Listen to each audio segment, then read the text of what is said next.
Okay, folk, this is the last poem. And can I just say, I think you've been a wonderful audience, have you? Yes. It's been super. And you'll be happy to know this is a very simple little poem to finish. And you probably all know it. And I would love you to join in. Okay, yes, okay. Yes, okay. And it's Edward Lear, The Duck and the Kangaroo. Said the duck to the kangaroo, "Good gracious, how you hop! Over the fields and the water too, as if you'd never stop. My life is a bore in this nasty pond, and I long to go out to the world beyond. I wish I could hop like you," said the duck to the kangaroo. "Please give me a ride on your back," said the duck to the kangaroo. "I would sit quite still and say nothing but quack the whole of the long day through. And we'd go to the Dee and the Jelly-Bo-Lee, over the land and over the sea. Please give me a ride, oh do," said the duck to the kangaroo. Wow. Said the kangaroo to the duck, "This requires some little reflection.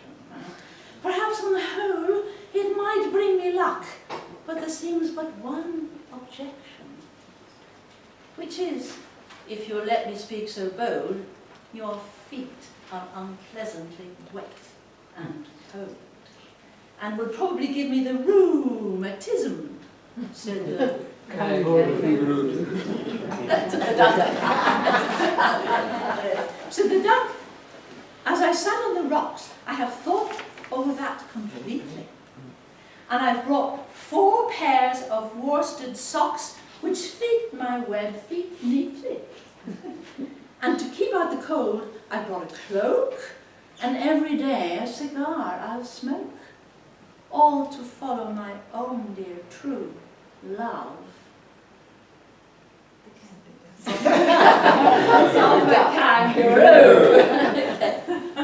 Said the kangaroo, "I'm ready, all in the moonlight pale, but to balance me well, dear duck, sit steady and quite at the end of my tail."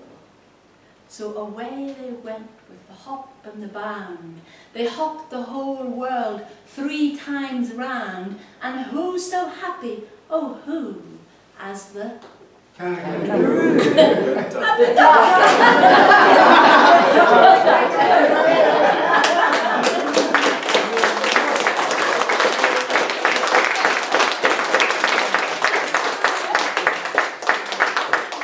Mr. Peek, thank you very much indeed.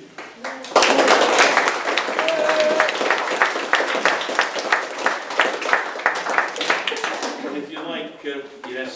John, before we finish, I like that before we finish. you finish, could I kindly No, ask me English. if Kathy could repeat the recitation? Because at the end of it, it was so surprising, I kind of missed the beginning.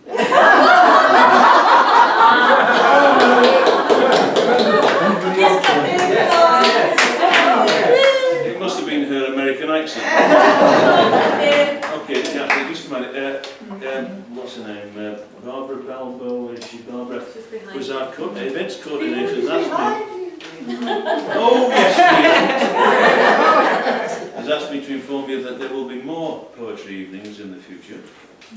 And if you do like poetry, from May the 14th to the 17th, in the main auditorium, there will be the conversations in poetry, some poetry, some prose between John Betjeman and Philip Larkin.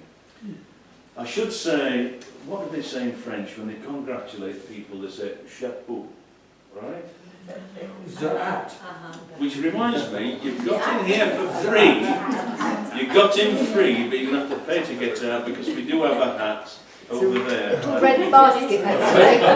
Sorry? A red basket. Oh, it's a red basket. You call it a red basket.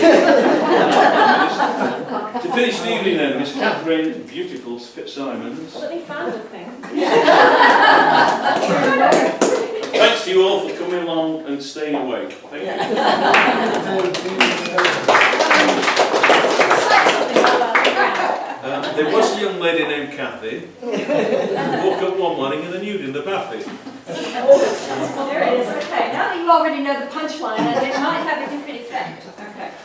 This is for Northern Lynn. All right. She. He grabbed me round my slender neck. I could not shout or scream. He carried me into his room, where we could not be seen. He tore away my flimsy wrap and gazed upon my form. I was so cold and still and damp, while he was wet and warm. His feverish mouth pressed into mine. I let him have his way. He drained me of my very self. I could not say him nay. He made me what I am, alas. That's why you find me here, a broken vessel, broken glass, that once held bottled beer.